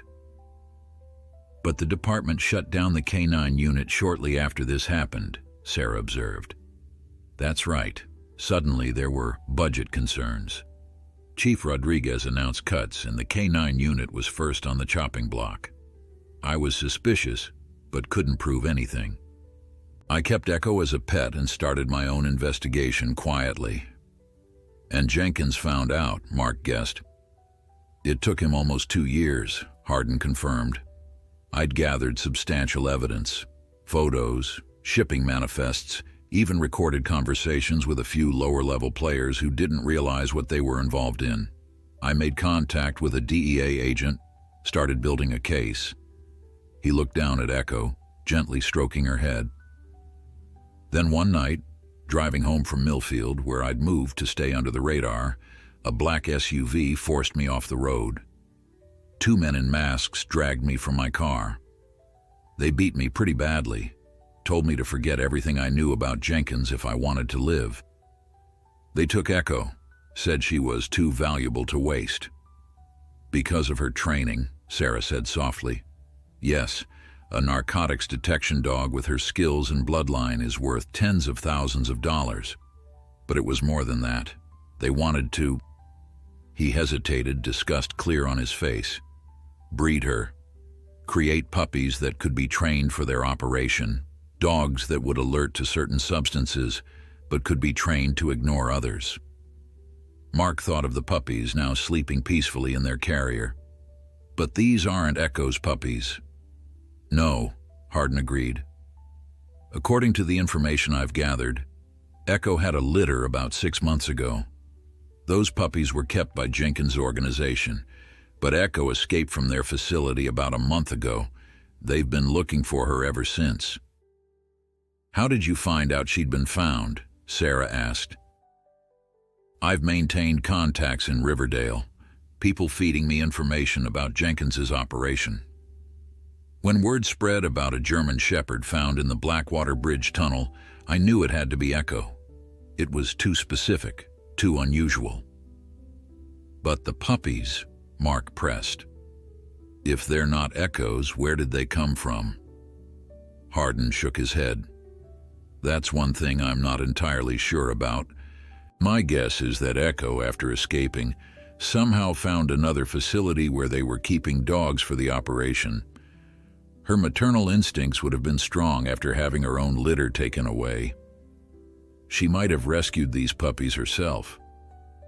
And then someone found her with them, Sarah concluded, and decided to eliminate both Echo and the evidence of what they were doing by abandoning them in that tunnel. It fits, Hardin agreed grimly.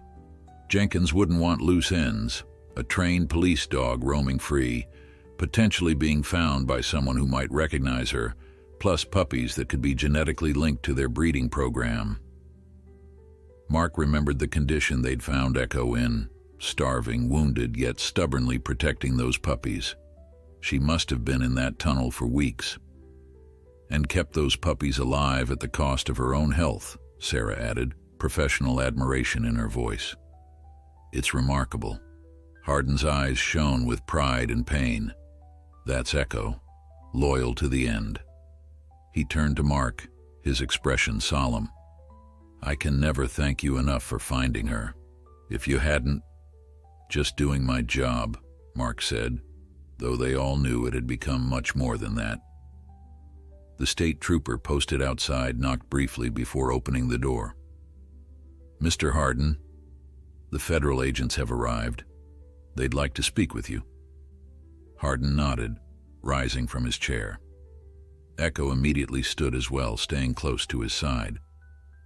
I'll be working with the DEA and FBI to dismantle Jenkins' entire operation, he explained.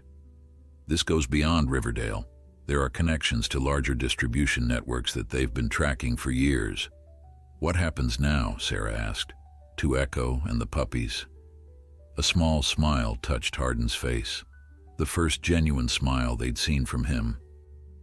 Echo comes home with me where she belongs. As for the puppies, he looked at them thoughtfully.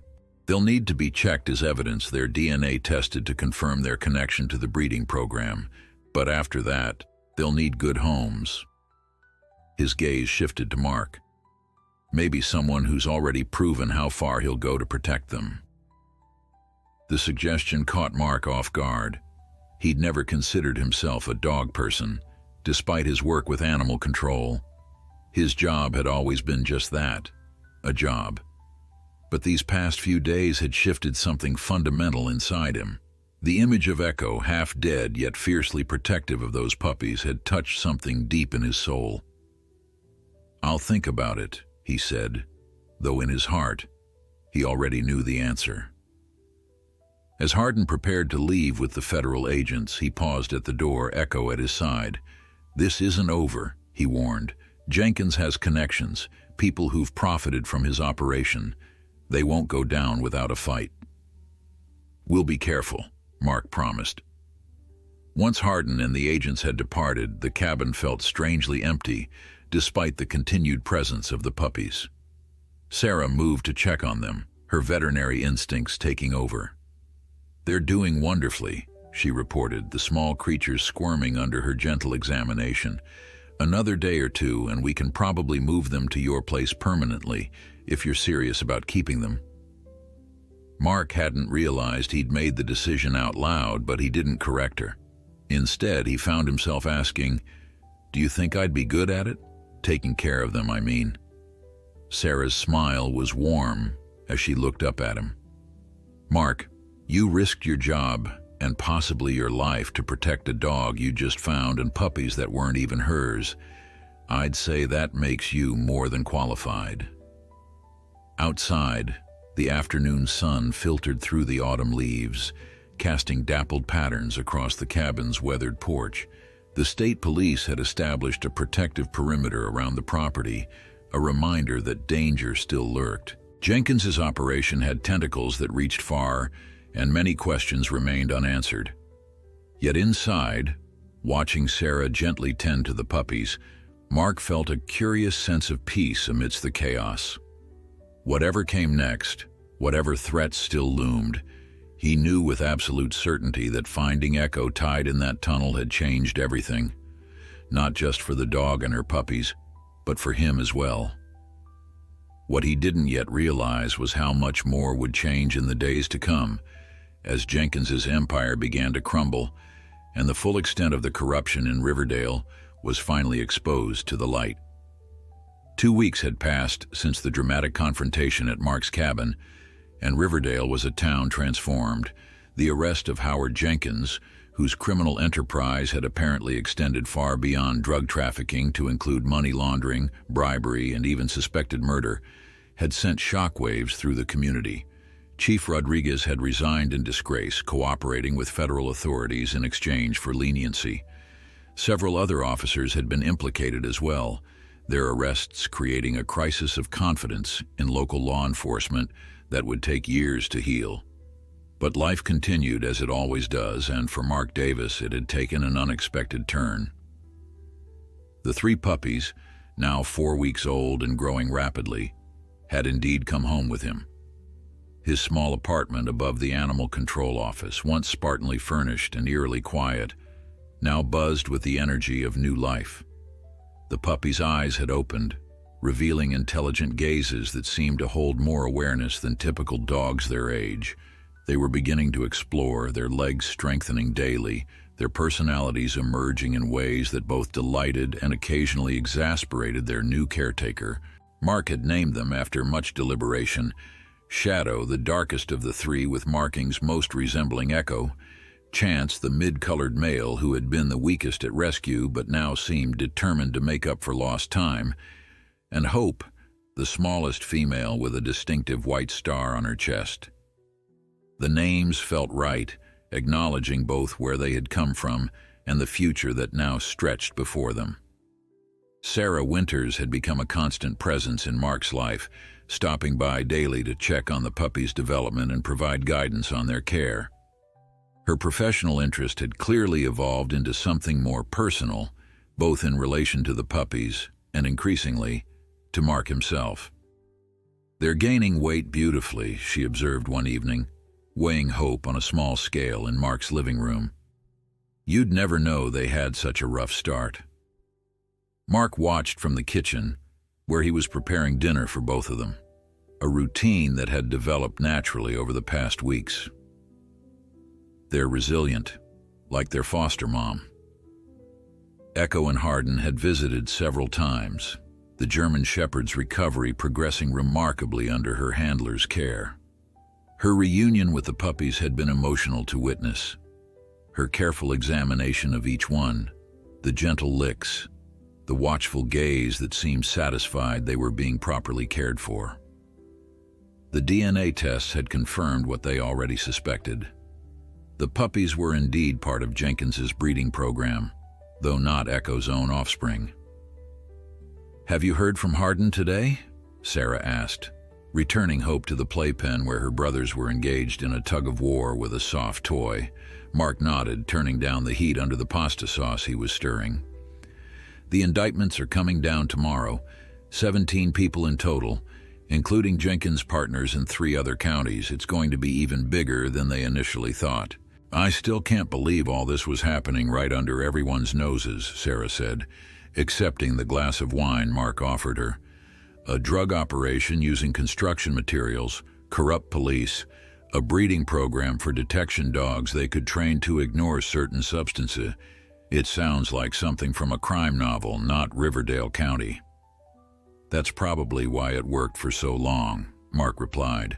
"No one expected it here. Small towns can keep secrets better than big cities sometimes." The evening news played quietly in the background. The lead story, as it had been for days, focused on Jenkins' criminal empire and its ongoing dismantling.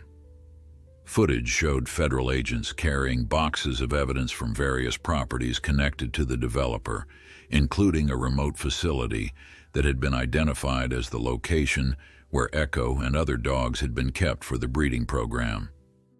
Sources close to the investigation reveal that as many as 12 specialized detection dogs may have been part of the illicit breeding operation, the reporter was saying.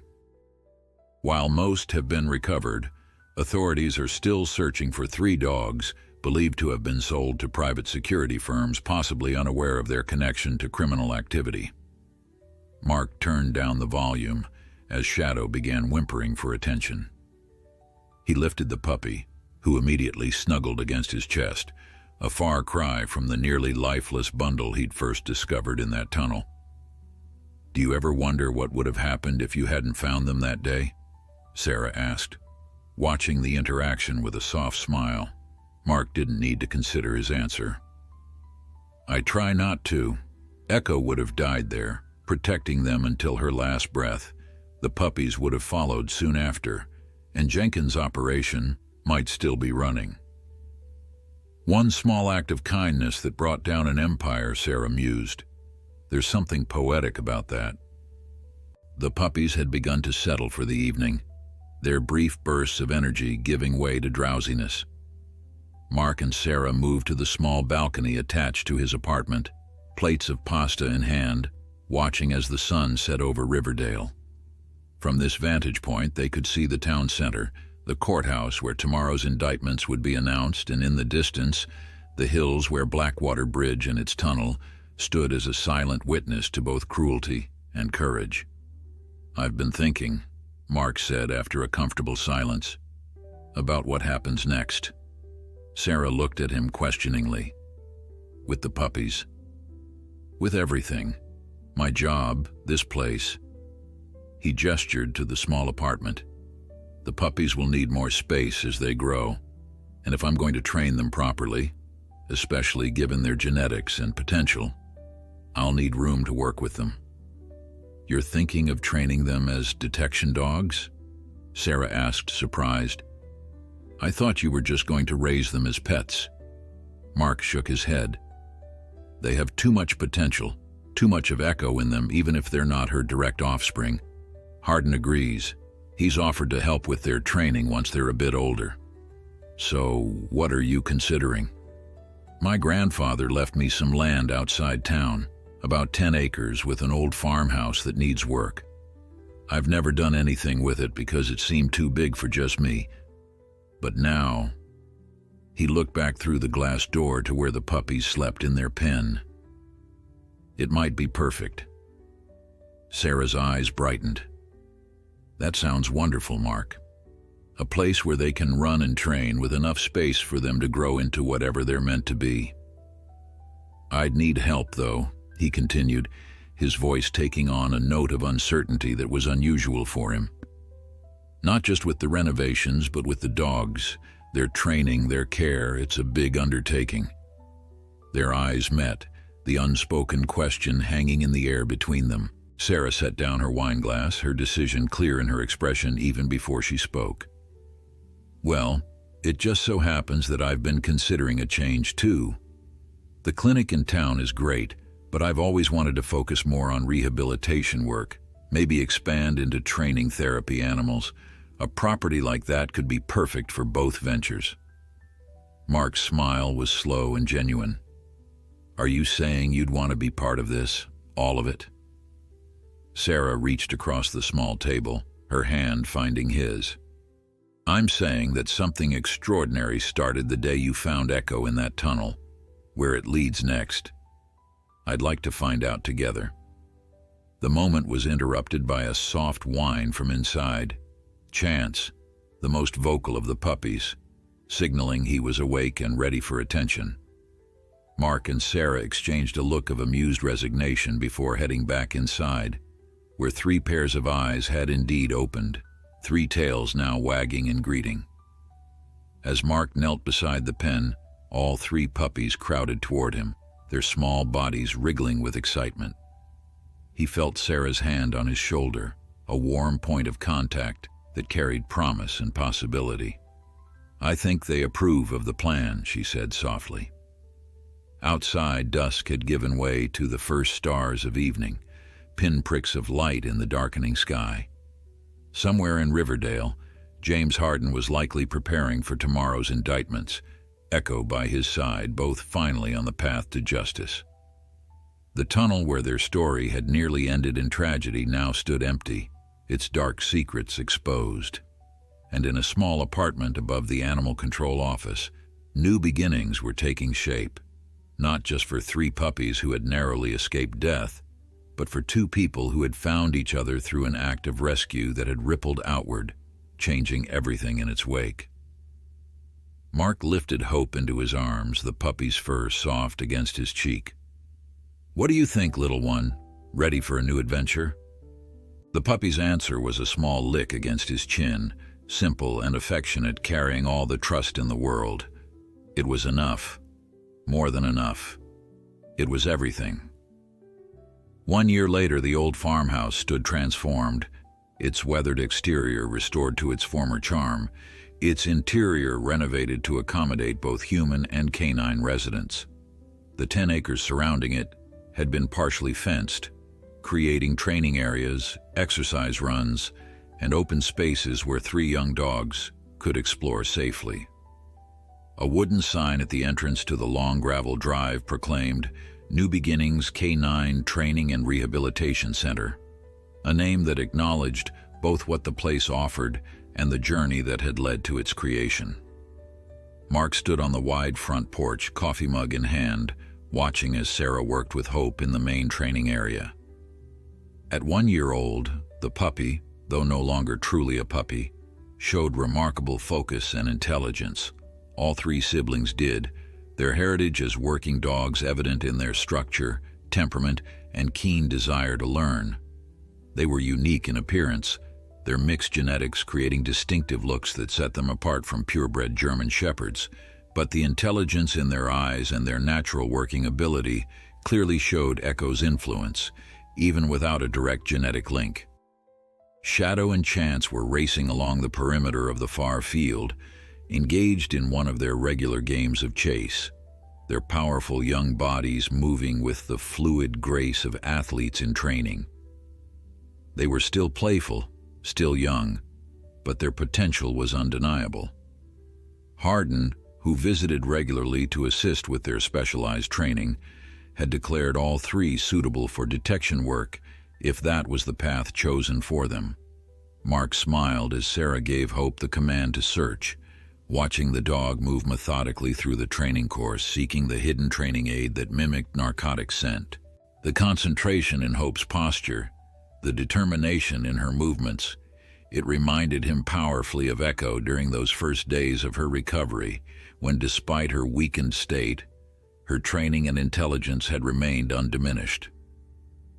As if conjured by his thoughts, a familiar vehicle appeared at the end of the long drive.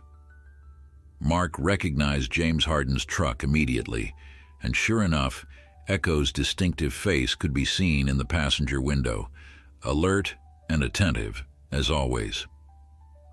In the years since her rescue, Echo had made a complete recovery, returning to her ideal weight, her coat regaining its healthy shine, the physical wounds of her ordeal healing without leaving significant scars.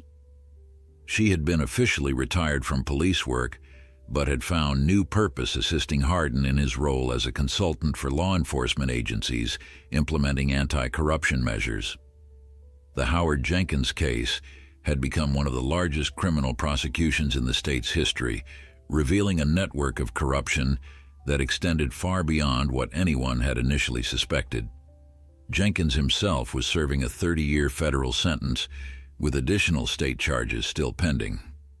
The rebuilding of trust in local law enforcement was an ongoing process, with a new chief, thoroughly vetted and committed to transparency, working to restore community confidence.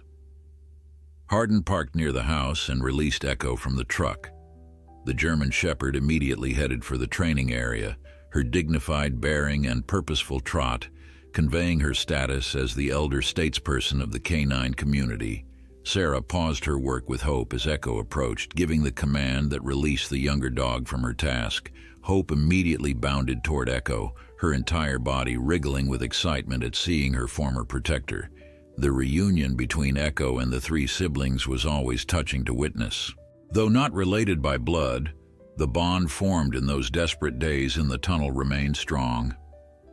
Echo greeted each young dog in turn, a gentle touch of noses, a brief inspection, and apparent approval of their growth and development. The puppies she had fought so hard to protect were thriving, their future secure, their potential unlimited. If dogs could feel pride, Mark had no doubt that Echo felt it every time she saw them. "Looking good, Mark," Hardin called as he approached the porch, gesturing to the newly completed addition on the east side of the house. "The new training room?" Mark nodded, extending his hand in greeting. "Finished it last week. Climate-controlled, specialized flooring, reinforced storage for training aids. Sarah says it's better equipped than most police facilities." "She's probably right," Hardin agreed with a chuckle. "Speaking of Sarah, I hear congratulations are in order." Mark couldn't suppress his smile. The proposal had been just last weekend. Nothing elaborate, simply the right moment during a sunset walk with the dogs along the creek that bordered the property. The vintage ring that had belonged to his grandmother now adorned Sarah's left hand, catching the morning light as she worked with the dogs. "Word travels fast," Mark observed. "Small towns," Hardin shrugged. "Besides, she called my wife to share the news. Margaret's already planning what to wear to the wedding." The two men watched as Sarah released Hope from training, allowing her to join her brothers and Echo in a more playful interaction. Over the past year, Hardin and his wife had become close friends, their shared experiences and common interests forging a bond that extended beyond the circumstances of their initial meeting. Margaret Hardin, a high school teacher with a passion for animal welfare, had been instrumental in helping establish the educational components of New Beginnings, creating programs that brought local students to learn about animal care, training, and the bond between humans and dogs. "How's the Jenkins appeal going?" Mark asked, his tone more serious. Hardin's expression tightened slightly. "His lawyers are filing motions as expected, but the evidence is solid. The federal prosecutor says she's not concerned." He paused. "They located another of the breeding program dogs last month in Missouri. A security company had purchased her, not knowing her background. She's being evaluated now, but they think she can be rehabilitated." Mark nodded, grateful for the update. The fate of the dogs involved in Jenkins's operation had become a personal concern, beyond his professional capacity. Each one located and rescued felt like an extension of Echo's story, a continuation of the chain of events that had transformed so many lives. "And the foundation?" Mark asked. This brought a genuine smile to Hardin's face. "The Echo Foundation received its official nonprofit status last week. We've already secured funding for the first 3 K-9 officers in departments that couldn't otherwise afford them, and the scholarship program for veterinary students specializing in working dog medicine launches next semester." It was another positive outcome from a situation that had begun so darkly.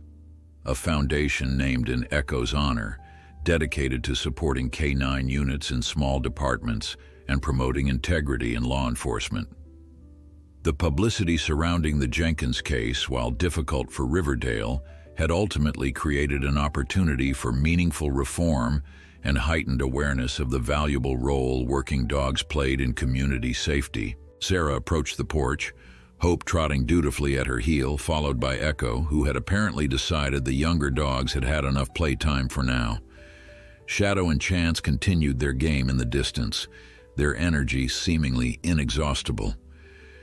"She's coming along beautifully," Sarah reported, pride evident in her voice.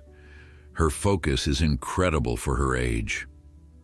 "Just like her foster mom," Hardin replied, reaching down to greet Echo with an affectionate scratch behind her ears. The German shepherd leaned against his leg, her eyes briefly closing in contentment.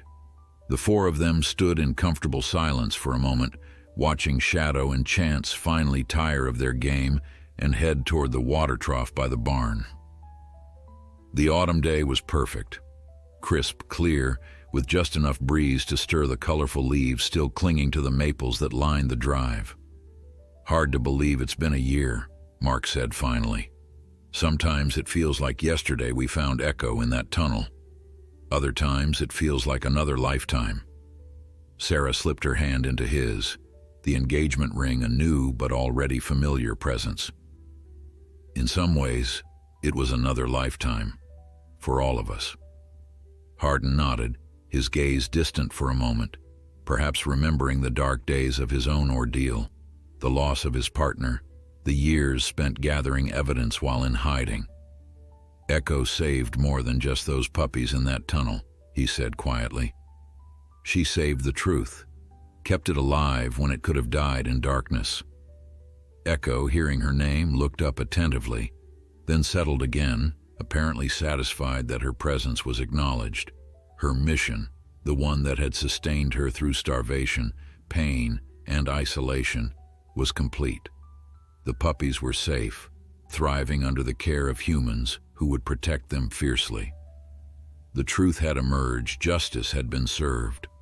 Now in her retirement, she could enjoy the peace she had helped create. Mark looked out over the property, at the three young dogs who had become the unexpected center of his life, at the woman who had joined him in this venture of the heart, at the friends who had emerged from crisis.